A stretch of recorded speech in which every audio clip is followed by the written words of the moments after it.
The morning light spread across the Amboseli savanna like molten gold, painting the dry grasses and scattered acacia trees in warm hues that James Mitchell had spent 2 decades learning to capture.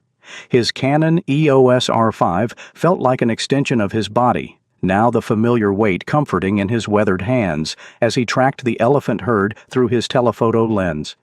This was his 3rd day following the group of 12 elephants as they made their way across the vast expanse of Kenya's most famous wildlife conservancy. The migration patterns of these giants had always fascinated him, their ancient wisdom encoded in roots passed down through generations.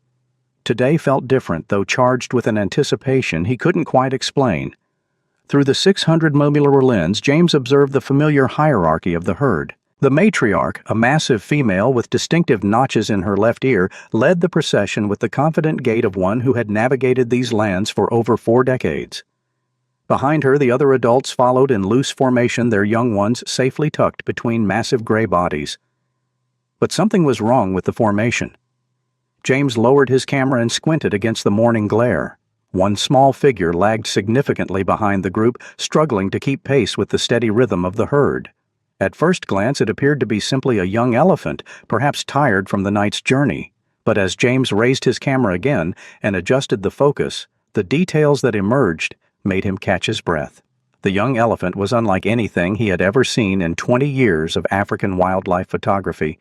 Its skin was not the typical dusty gray of its companions, but rather a pale pink-white that seemed to glow in the morning light. Even more striking were its eyes, a pale blue that spoke of the genetic rarity James was witnessing. This was an albino elephant calf, probably no more than 2 years old, and it was clearly struggling. James had heard stories of albino elephants whispered around campfires by old rangers and native guides.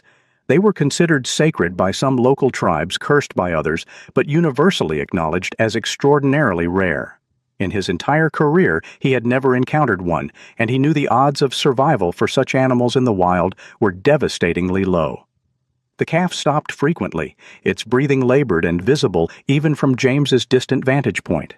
The sensitive skin that gave it its unique appearance was clearly a liability under the African sun, and its smaller stature suggested developmental challenges that often accompanied albinism. Most heartbreaking of all was the way it kept trying to catch up to its family, taking several quick steps before having to pause again to rest. James found himself faced with the fundamental dilemma that had shaped his entire philosophy as a wildlife photographer. The basic tenet of his profession, drilled into him by mentors and reinforced by decades of experience, was simple: observe, don't interfere. The moment humans intervened in natural processes, they risked disrupting delicate ecological balances that had evolved over millions of years. But watching the small albino calf struggle, James felt his resolve wavering. Should he contact the Kenya Wildlife Service rangers? The calf was clearly in distress, and medical intervention might save its life. The Conservancy had veterinary teams trained in elephant care, and they could potentially provide the support this unique animal needed to survive. Yet James also knew the potential consequences of intervention. If rangers arrived with vehicles and medical equipment, the entire herd might scatter in panic. Elephants had long memories and complex social structures. Separating the calf from its family, even temporarily, could cause psychological trauma that might affect it for life. Worse, if the family abandoned the area entirely, they might miss crucial water sources or feeding grounds in the challenging months ahead. As James watched, something remarkable began to unfold. The matriarch, who had been leading the herd steadily forward, suddenly stopped and turned back toward the struggling calf. Without any audible communication that James could detect, the entire herd halted. The matriarch began walking back her massive form, moving with surprising grace and purpose. When she reached the albino calf, the matriarch gently extended her trunk, touching the small elephant's back in what appeared to be a gesture of encouragement. Another female, possibly the calf's mother, approached from the other side. Together, these 2 adults flanked the young albino, providing both physical support and emotional comfort. James raised his camera, his hands trembling slightly as he adjusted the settings.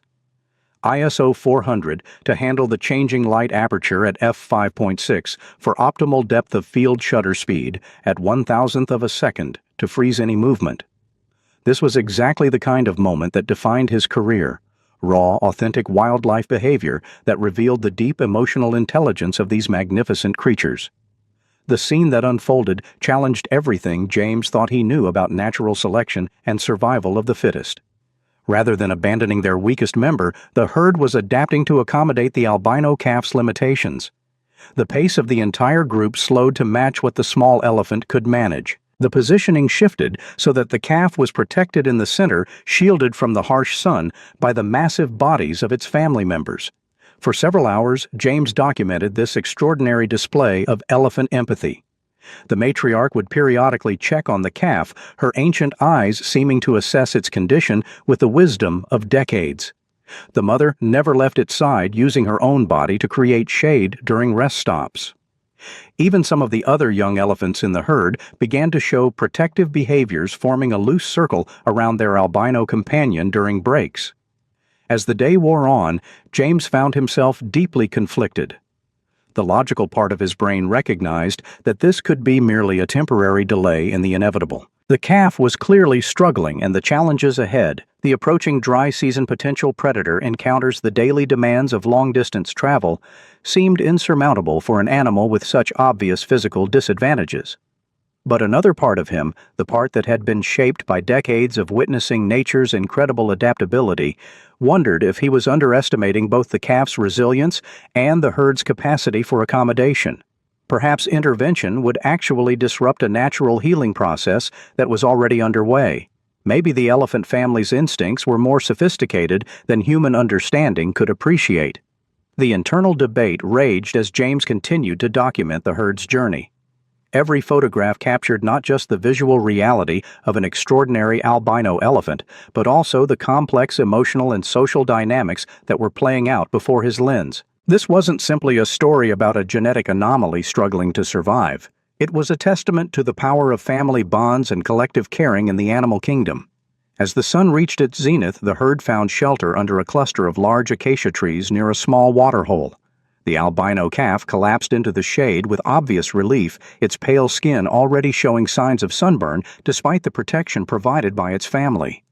The mother elephant immediately positioned herself to provide additional shade, while the matriarch kept watch over the surrounding area. James made his decision. He would continue to observe and document, but he would not call for human intervention, at least not yet. The herd had shown remarkable wisdom and adaptability in their care for the albino calf.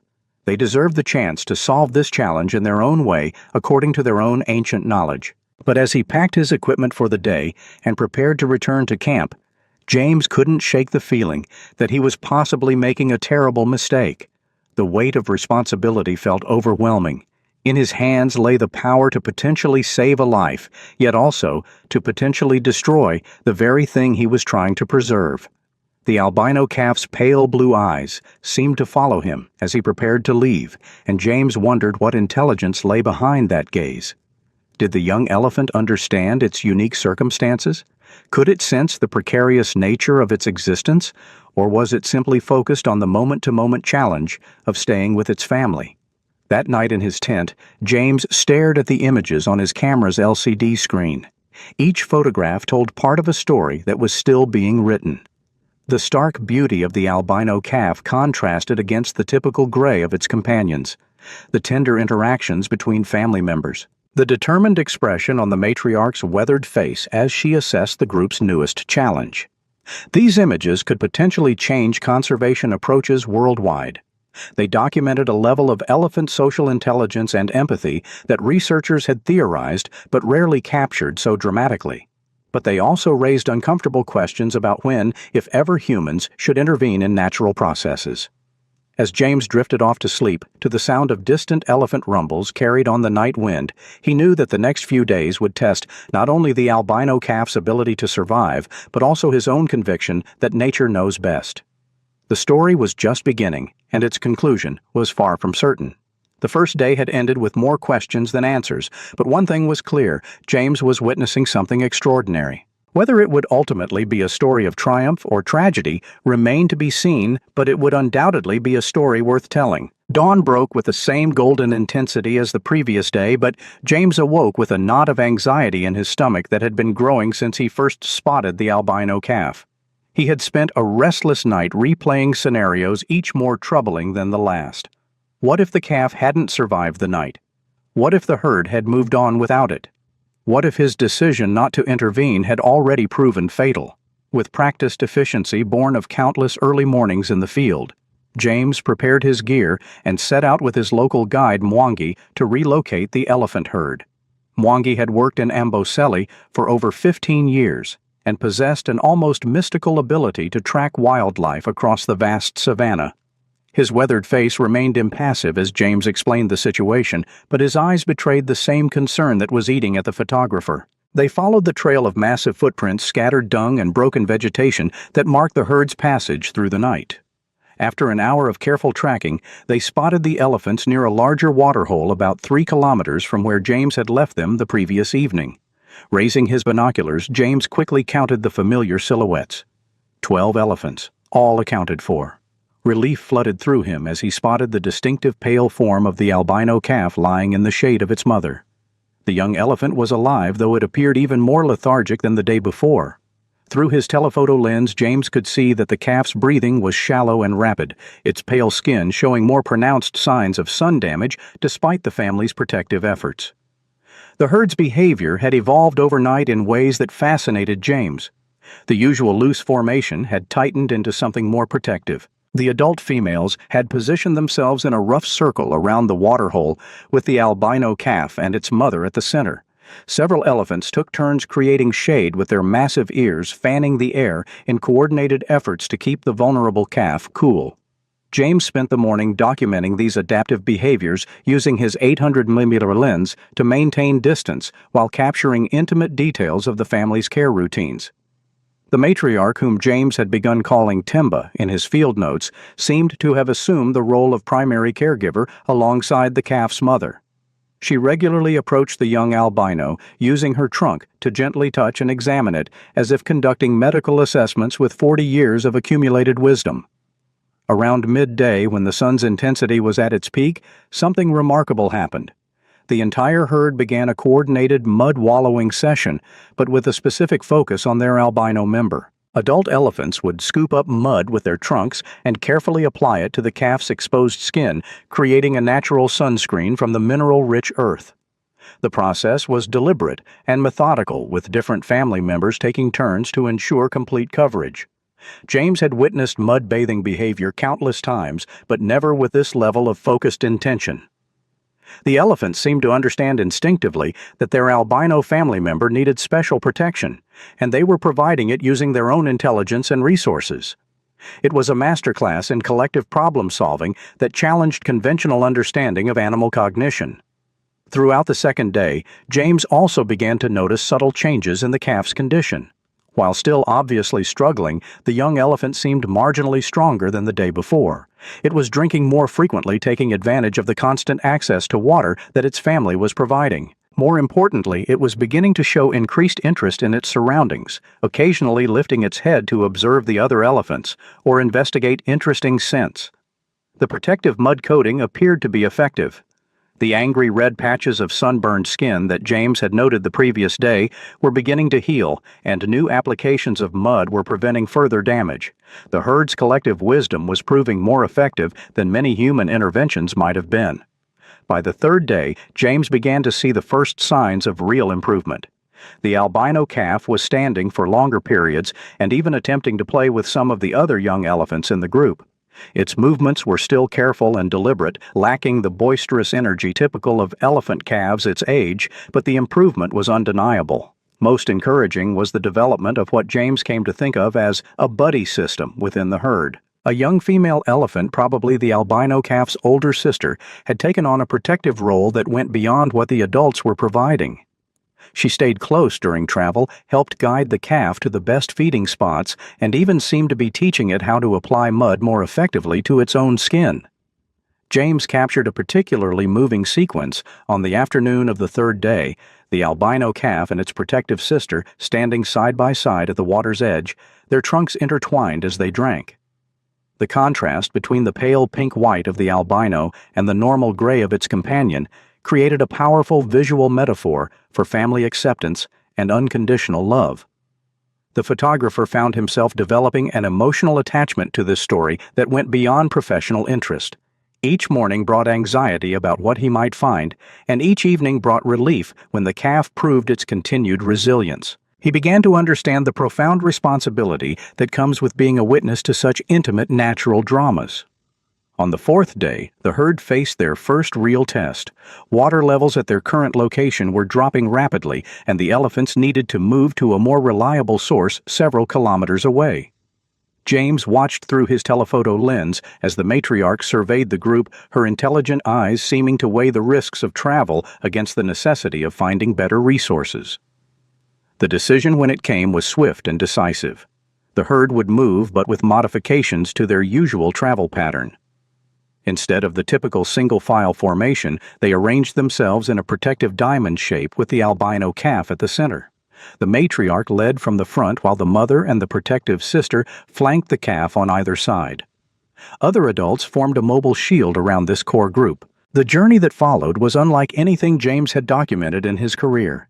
The elephants moved with deliberate slowness, stopping frequently to allow the albino calf to rest. During these breaks, the mud application ritual was repeated, ensuring continuous protection from the sun. When the calf showed signs of fatigue, multiple adults would surround it, creating a moving oasis of shade and support. Most remarkably, the herd's pace never felt forced or resentful. There was no sense that the adults were being held back by their weakest member. Instead, the entire dynamic of the group had shifted to accommodate the albino calf's needs while maintaining the collective well-being of all members. The journey took nearly 6 hours to complete what would normally be a 2-hour trek. But when they arrived at the new waterhole, a large permanent source with abundant shade and fresh vegetation, the success of their strategy was evident. The albino calf had not only survived the journey but seemed to have grown stronger from it. James documented the arrival with a mixture of professional satisfaction and personal relief. His photographs captured not just the physical reality of an extraordinary elephant family, but also the emotional truth of their collective triumph. The albino calf was no longer a burden to be carried, but a full member of the family whose unique needs had been successfully integrated into the group's survival strategy.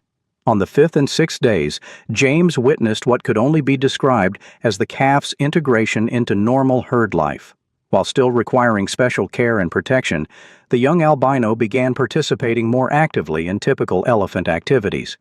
It learned to dust itself with dry earth for additional sun protection, developed preferences for certain types of vegetation, and even began showing playful behaviors with other calves in the group. The photographer found himself revising his understanding of what normal meant in the context of elephant society.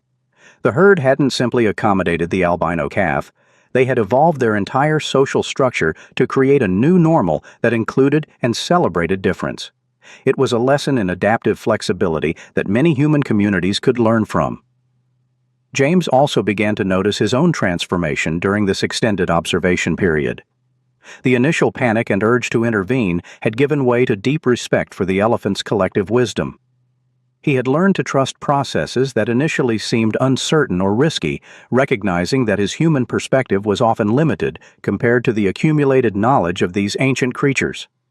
The 7th day brought an unexpected challenge that would test both the herd's protective strategies and James's commitment to non-interference. A pride of lions had moved into the area, and while they typically avoided confrontations with adult elephants, the presence of a vulnerable calf might change their calculus.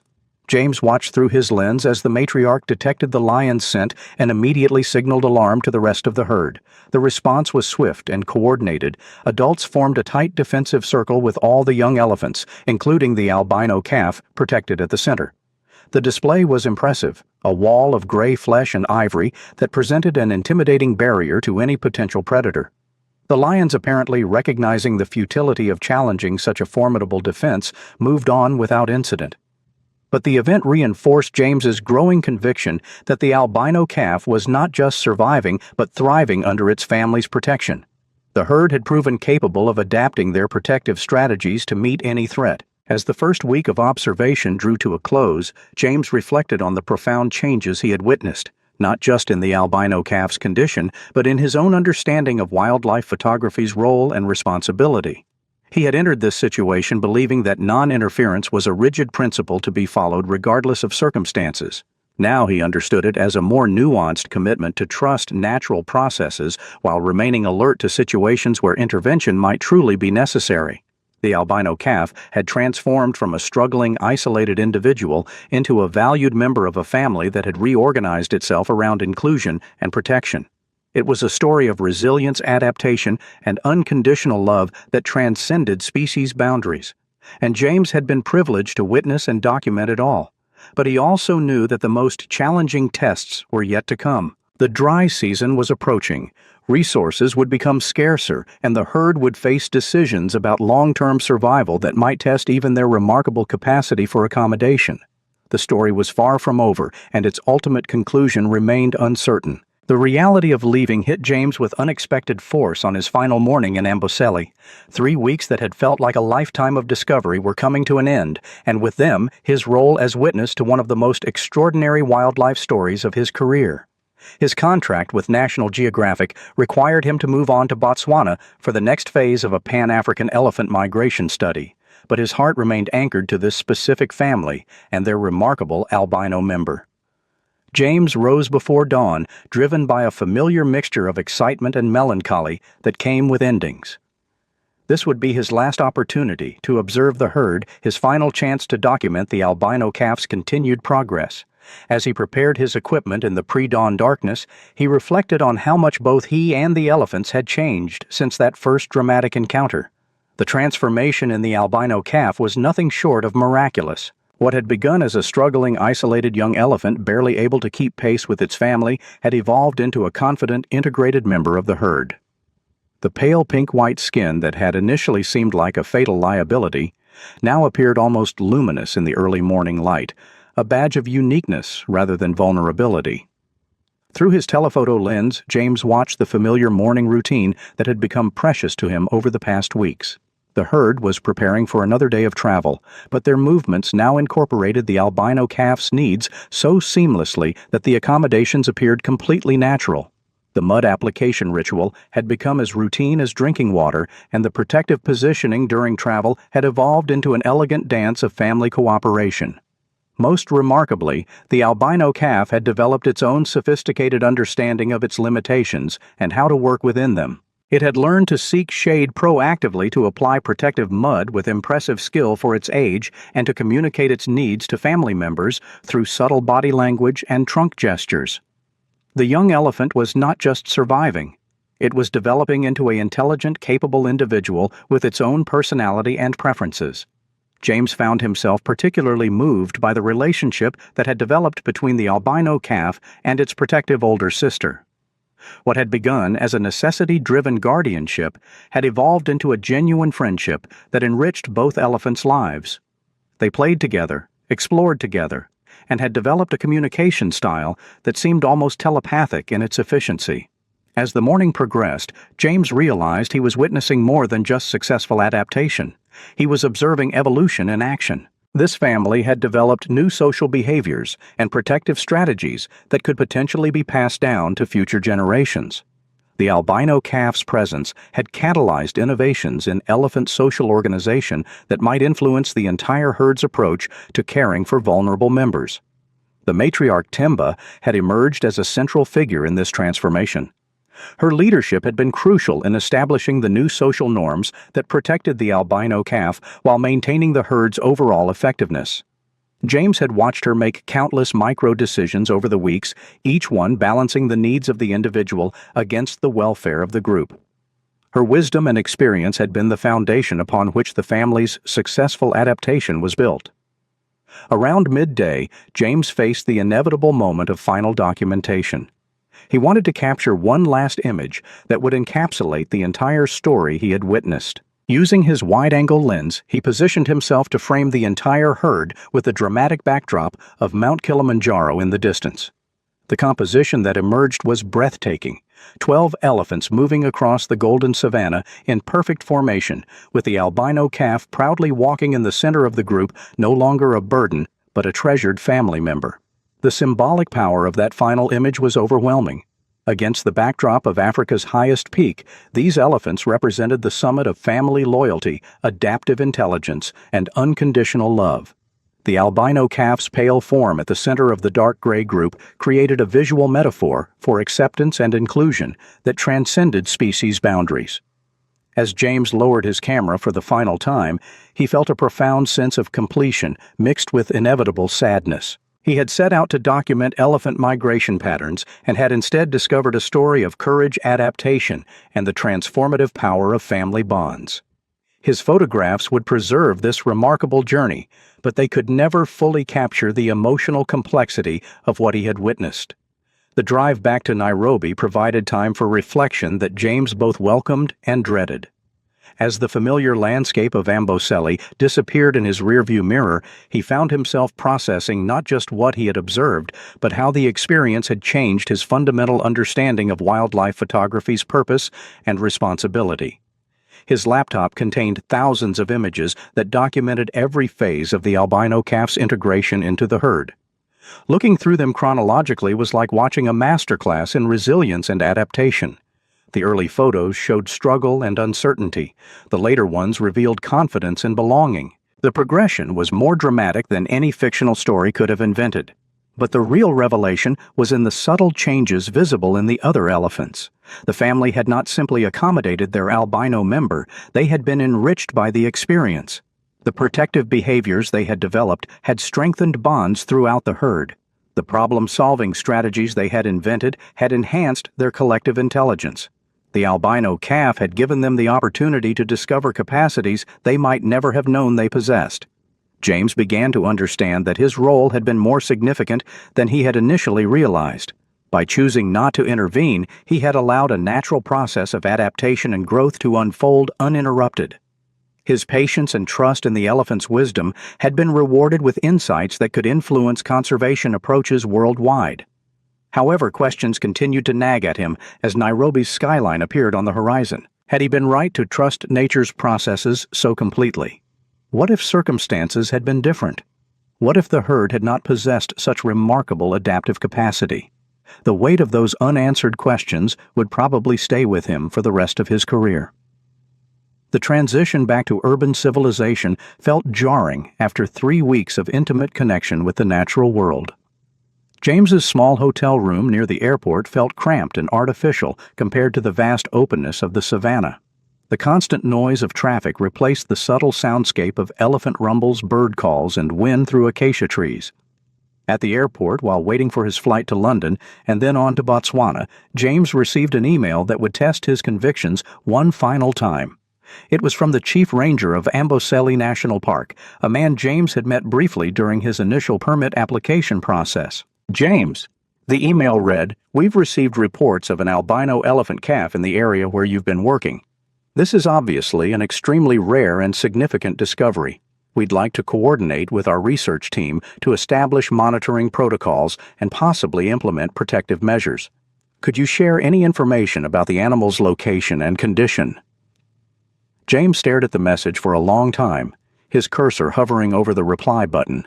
This was exactly the moment he had been dreading, the point where his documentation of the albino calf might lead to the very human interference he had worked so hard to avoid. On one hand, sharing information could help ensure the calf's long-term survival. The rangers had access to veterinary expertise, tracking technology, and protective resources that could prove invaluable if challenges arose. Their intentions were undoubtedly good, driven by genuine conservation concerns and scientific interest. On the other hand, any official intervention might disrupt the delicate social equilibrium that the herd had worked so hard to achieve. The albino calf was thriving under its family's care, and outside interference might be seen as a threat that could scatter the herd or undermine the natural protective strategies they had developed. James closed his laptop without responding. This decision, like so many others over the past 3 weeks, would require careful consideration and moral deliberation. He needed time to weigh the potential consequences and consider what would truly serve the albino calf's best interests. During the long flight to London, James found himself returning repeatedly to one particular photograph, the albino calf looking directly into his camera lens, its pale blue eyes seeming to hold a depth of understanding that defied scientific explanation. In that gaze, James saw not vulnerability or a plea for help, but dignity and acceptance. The young elephant appeared to understand its place in the world, unique, cherished, and protected by family bonds that transcended physical differences. It had found its own way to thrive within the constraints of its condition, supported by a community that had risen to meet the challenges his presence created. Perhaps that was the real lesson James had learned during his time in Amboseli. Not every story required a human hero or intervention to reach a satisfactory conclusion. Sometimes the greatest service he could provide was simply to witness and document to trust in processes that had been refined over millions of years of evolution. As his plane descended through the clouds toward London, James realized that his 3 weeks with the albino elephant had taught him as much about himself as about his subjects. He had discovered the courage to resist the urge to control the wisdom, to trust in natural processes, and the humility to recognize that his human perspective was just one small part of a much larger and more complex story. The albino calf's story would continue long after James's cameras had stopped recording. Seasons would change, challenges would arise, and new adaptations would be required. But the foundation of love, acceptance, and collective wisdom that the herd had established would endure, providing a template for how communities, whether elephant or human, could embrace difference and transform challenges into opportunities for growth. In his hotel room that night, James finally opened his laptop and began composing his response to the ranger's email. His fingers moved slowly across the keyboard as he chose each word carefully, knowing that his decision would influence not just the albino calf's future, but potentially the entire philosophy of wildlife conservation in protected areas. In nature, he wrote, pausing to consider the weight of each word, there are no perfect choices. Only the choice to respect natural processes and live with the consequences of that trust. Sometimes the greatest protection we can offer is the space to solve problems without our interference. The final paragraph took him an hour to compose. The albino calf is thriving under its family's care, having been fully integrated into the herd's social structure through remarkable adaptive behaviors. I believe our role should be to monitor from a respectful distance while allowing these natural protective processes to continue uninterrupted. The story is still being written, and its authors are far wiser than we might initially assume. James attached a single photograph to his email, the wide shot of the entire herd with the albino calf walking confidently in the center, protected and cherished by its family. No words could capture the story's complexity as effectively as that one image of acceptance, adaptation, and unconditional love. As he pressed send and closed his laptop for the night, James felt a deep sense of peace. He had learned to trust not only in the elephant's wisdom, but in his own ability to make difficult decisions based on respect for natural processes rather than human anxiety. The albino calf had given him a gift that would influence every future project, the understanding that sometimes the most powerful intervention is the decision not to intervene at all. The story would continue in the vast savannas of Amboseli, written by trunk and footprint, by mud and shade, by the ancient wisdom of elephants, who understood that true strength comes not from perfection, but from the willingness to adapt, protect, and love unconditionally. And somewhere in those sun-drenched grasslands, a pale young elephant would continue to thrive, living proof that nature's solutions are often more elegant and effective than anything human intervention could provide.